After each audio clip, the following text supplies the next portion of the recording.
do Evangelho, capítulo 11, a lei do amor.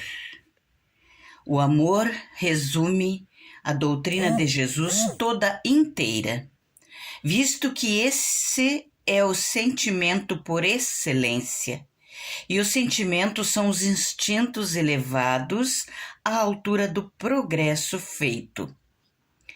Em sua origem, o ser humano só tem instintos. Quando mais avançado e corrompido, só tem sensações. Quando mais avançado e depurado, tem sentimentos. E o ponto delicado do sentimento é o amor. Não o amor no sentido vulgar do termo, mas esse solo interior que condensa e reúne em seu ardente foco todas as aspirações e todas as revelações sobre-humanas.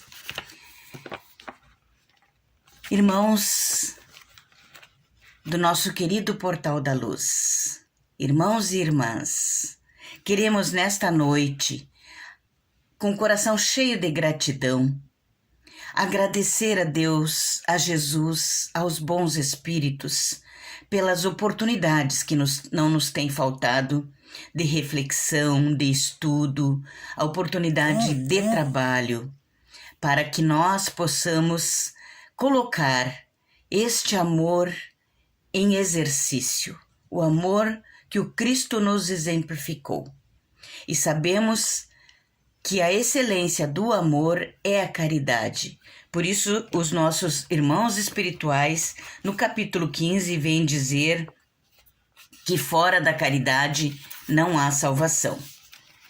Então, sabendo que a caridade é a excelência do amor colocado em prática, devemos exercitar essa caridade com os outros, acima de tudo, porque sabemos que amar ao próximo como a nós mesmos tem a ordenação de Jesus para que nós observemos os nossos irmãos de jornada, como tem o exemplo do bom samaritano e outras passagens no decorrer aqui da nossa conversa, que a gente vai ver. Que também tem a passagem de Paulo, quando Paulo fala sobre a caridade. Então, a caridade é o requinte da fé, assim como o amor é o requinte do sentimento. E o amor de Deus por nós é tão imenso, tão requintado, especial mesmo, que nos deu um único dom, e este dom é intransferível, que é o livre-arbítrio.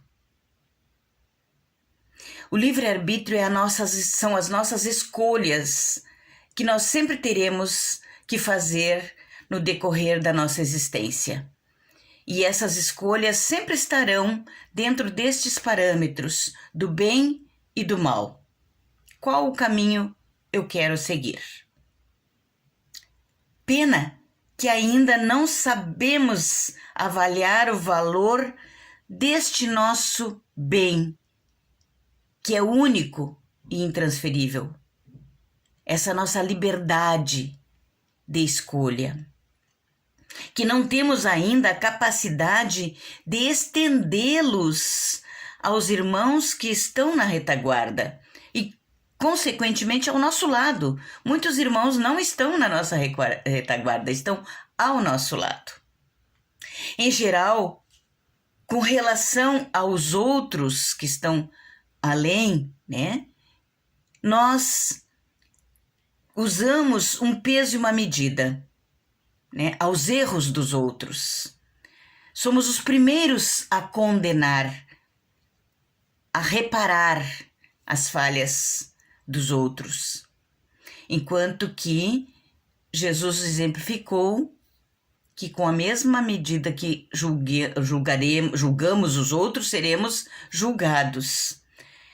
E sabemos então que devemos ter maior complacência com os outros que temos para com os nossos próprios erros. Em geral, nós, para os nossos e para os nossos, nós temos misericórdia, e para os mais distantes, ferro e fogo. Principalmente hoje em dia, né, em que tudo nós julgamos, tudo nós dizemos que as pessoas estão fazendo de forma errada, enquanto que nós próprios, estamos agindo de forma diferente do que Jesus veio nos exemplificar. E isto, meus irmãos, é falta de caridade para com os nossos irmãos. E é uma falta gravíssima perante a lei, que um dia se cumprirá para nós também. Quando estivermos sem o véu da matéria, e na hora derradeira em que a nossa consciência volta, né, a nossa consciência espiritual voltar e exigir o resultado dos nossos atos, aí então nós conheceremos uma parcela, pelo menos, das leis divinas. Então veremos com nitidez que estas leis são para todos, inclusive para nós, e que Deus não tem preferências. Suas leis foram colocadas no universo e cumpra-se, são para serem cumpridas. Se de alguma forma nós não cumprirmos estas leis, teremos que repará-las, que resgatar, né, os nossos débitos, os nossos erros. Tirar o gatinho daqui, porque já me atrapalhou na gravação anterior. E já que conhecemos esta parcela, ao menos, né, das leis divinas, maior responsabilidade temos. Aí, então, nós começamos a implorar a misericórdia e, principalmente quando desencarnamos, a misericórdia da reencarnação, para que nós renasçamos, para que possamos recomeçar a nossa jornada. E cheios de boa vontade, nós nos propomos a cumprir a lei. E assim, de passo em passo, nós vamos acertando, porque Deus não exige que nós cumpramos a sua lei de uma vez só. Ele quer que nós a cumpramos, não importa quando. Nós temos a eternidade pela frente. As leis de Deus são eternas. Mas não é fácil. Todos sabemos. Quando reencarnamos cheios de boa vontade, não, agora sim eu vou fazer a coisa certa. Mas nós temos o véu do esquecimento por misericórdia divina. E aí a arrogância, o egoísmo, o orgulho, a vaidade e também o medo formam barreiras muito grandes para que desejemos aos outros o que queremos para nós mesmos. No Evangelho, capítulo 12, item 14 e 15, os Espíritos amigos nos trazem lições muito importantes sobre essas oportunidades que temos. Então devemos colocar nossas energias e disposição a serviço do bem comum. Só assim haverá um progresso moral. Do indivíduo para a coletividade, sempre será assim. Jamais devemos imaginar que as leis divinas são de fora para dentro. Elas têm que ser de dentro para fora. Tem que sair de nós. Essa evolução, essa nossa predisposição para o trabalho, para a caridade. Porque a maior caridade é a que vem do coração, do nosso coração. O Espiritismo propõe que adotemos atitudes cristãs com naturalidade e que façamos do nosso dia a dia a mola propulsora do progresso individual, levando ao coletivo, aos nossos irmãos de jornada, ajudando assim para que todos usufruam deste bem, que é o conhecimento, que será um espelho onde devemos mostrar a imagem equilibrada de seres destinados à perfeição, a imagem e semelhança do Pai. Este patamar só será alcançado com um impulso natural da lei do progresso, ao qual todos chegaremos um dia. Se soubermos ler no livro da Mãe Natureza, se soubermos usar os recursos naturais que o Pai de graça nos concede.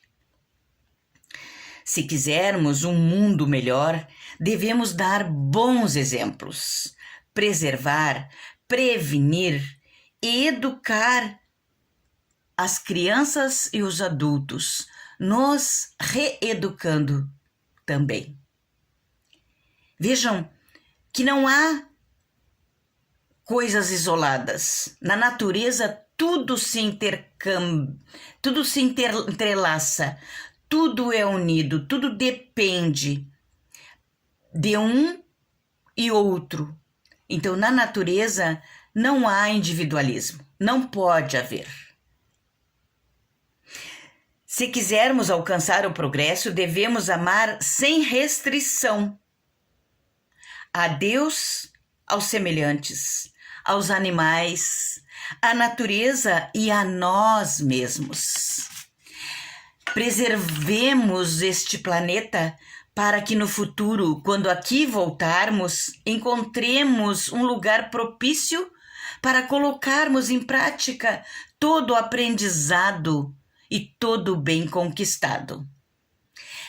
Nessa semana que vem agora, teremos a semana do planeta. Então, todos estão preocupados com a preservação do planeta, com o clima. E cada um de nós tem que contribuir de alguma forma. Plante uma florzinha. Eu agora plantei um manjericão ali na minha janela. Quero que vocês vejam o quanto de abelhas vem nas florzinhas do manjericão. E vem uma gangava, aquelas abelhas bem grandes, vem também nas flores de capuchinho que eu tenho ali no meu portão. Então, a natureza pede o mínimo de nós, que semeemos uma plantinha, uma flor, para assim dar oportunidade para os outros seres da natureza. Então vejam, irmãos, que agindo assim, não estaremos fazendo favor nenhum a ninguém que não seja nós mesmos, preparando o terreno para que quando nós voltarmos em uma próxima reencarnação, porque isso é um fato, teremos que retornar. De alguma forma, nós retornaremos. No Livro dos Espíritos, na questão 886, os espíritos respondem para Kardec. A fatalidade que nós temos é o progresso. Todos nós havemos de progredir e não progrediremos sem a reencarnação, sem a experiência humana na Terra. E no capítulo 15, né, o item 6 e o 7, como Paulo escreveu aos Coríntios, vimos então que não adianta adquirirmos toda a ciência, nem todo o conhecimento do mundo, se não tivermos a caridade para com os nossos semelhantes e para com a criação divina, nem perto chegaremos da tão sonhada plenitude. Então, a caridade é a mola propulsora do amor, da plenitude do amor. A caridade, esta filha do amor. Todos nós podemos praticar, a exemplo do bom samaritano. Se não podemos levar conosco o necessitado, e na maioria das vezes não podemos, porque a contingência atual não permite. Vontade eu tenho de ver, quando vejo um irmão de jornada, mendigando, querendo um lar para morar. Vontade eu tenho de abrigar, mas eu sei que a contingência atual não permite que isso seja feito. Mas não impede que nós ajudemos de alguma forma. Então, se não podemos levar conosco o necessitado, nos responsabilizemos por ele. A exemplo do bom samaritano. Todos nós podemos fazer algo por alguém. Uma palavra amiga, na hora da dor e do desconsolo. Como aquele samaritano fez com o necessitado da estrada. Levou-o a um estalajadeiro, pagou todas as despesas e deixou ele lá porque ele tinha os seus compromissos. Ninguém está pedindo que a gente abandone todos os nossos afazeres, a nossa vida, a nossa família, para ajudar os necessitados. Não, a gente pode fazer como Jesus exemplificou pelo samaritano, contando a parábola. Podemos ajudar o nosso irmão de jornada, nos responsabilizando por eles, de alguma forma, criando este laço de amor e de caridade. Então, vamos pagar as despesas com o médico, com os curativos, com a alimentação. E se nos responsabilizarmos no sentido como o amigo fez. Na volta, se ele ficou te devendo alguma coisa, eu acerto contigo. E assim é. Então vejam, nós não precisamos abandonar a nossa vida para ajudar aos outros. Basta que nos responsabilizemos. Então podemos sim fazer alguma coisa pelos nossos irmãos. Seja uma palavra amiga numa hora de dor e de desconsolo, um sorriso franco e acolhedor para aquele irmão que chega a nós cheio de amargura, ou a irmã cheia de amarguras e dúvidas, uma prece silenciosa, invocando o amparo àquele desvalido, podemos ter a certeza que terá um valor inestimável àquele que recebe e muito pouco custo para nós, porque nós estaremos pedindo a intercessão dos espíritos superiores, principalmente através da oração. São fluidos de reconforto que fará ao descrente acreditar que Deus existe. A exemplo de Jesus, procuremos ser misericordiosos e condescendentes para com os defeitos e erros alheios. Quando formos fazer a caridade, não julguemos o irmão. Por que ou a irmã? Por que está nessa situação? Só ele pode saber, e Deus. Então, o mérito da caridade está em não questionarmos e não julgarmos. Quando Jesus, naquela ocasião da mulher que estava prestes a ser apedrejada, falou: aquele que estiver sem pecado, que atire a primeira pedra. E seguiu escrevendo na areia, né? Ele se agachou junto com a mulher que estava ali em sofrimento e escrevendo, né? Corruptos, ladrões, né? E ali todas as outras chagas que muitos de nós trazemos e não visualizamos e nem aceitamos que nós próprios temos. E assim, cada um que se viu ali retratado foi saindo largou a pedra e foi saindo devagar. E a nossa irmã não foi apedrejada. Quando Jesus disse, vai e não comete as mesmas falhas de antes.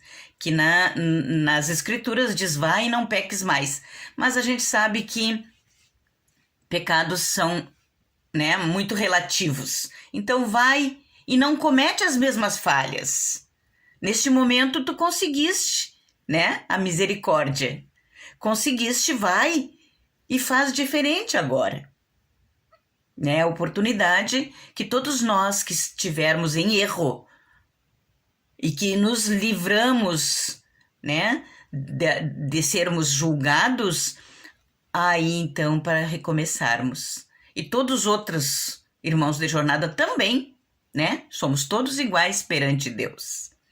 Então, quando os conceitos do Cristo ficarem gravados nos nossos corações e dirigirem as nossas atitudes, poderemos realmente ser chamados cristãos. Então, sim, poderemos colocar a nossa oferenda aos pés do Senhor e dizer, eis aqui o teu servo, ao que ele responderá. Muito bem, servo bom e fiel, como está na parábola dos talentos. A fé nos leva a páramos que jamais chegaríamos sem crer em algo. Temos que conquistar uma razão para viver, algo a fazer, que seja além de para nós mesmos, além do egoísmo, porque o nosso ego é o eu. Então, além do egoísmo. E a caridade nos leva ao encontro do tão sonhado com a harmonia universal. Então, esse encontro com a harmonia universal que tanto nós buscamos, esta paz tão sonhada, depende de cada um de nós. Quando o amor, a fé, a caridade conquistarem a humanidade em definitivo, quando os irmãos de jornada encontrarem em nós aquela fonte que descedenta, um legítimo instrumento de Deus, quando nos tornarmos a árvore acolhedora que albergue todos quantos se aproximem de nós, daí sim poderemos almejar que nosso mundo, a terra, seja um porto seguro para todos nós que nela estagiamos e que estagiaremos um dia, alcançando assim a mundos superiores através do amor sublimado, aquele que nos torna criaturas, à imagem e semelhança do Criador.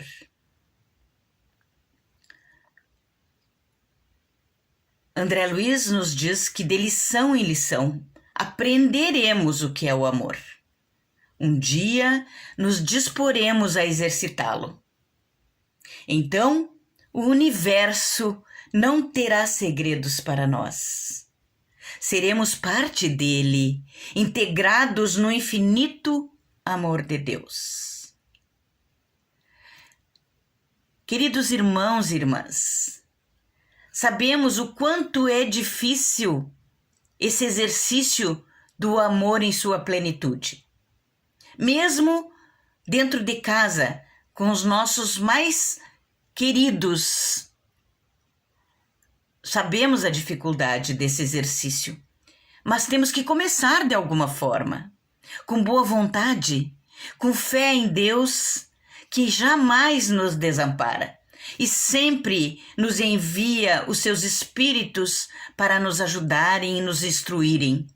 E temos essa bendita doutrina dos espíritos que nos esclarece, que nos consola, que nos diz que teremos tantas oportunidades quantas necessitarmos para crescermos em espiritualidade, evoluirmos para sermos verdadeiramente filhos deste Pai maior. Então, queremos neste momento agradecer a oportunidade da reflexão, pedir que essa semana transcorra com harmonia, paz e equilíbrio, que possamos ser instrumentos da espiritualidade junto a esses nossos irmãos de jornada, seja para o consolo físico como para o consolo espiritual, levando um pão para o corpo e o pão para a alma, a todos que necessitem, inclusive a nós mesmos. Muito obrigada e que assim seja.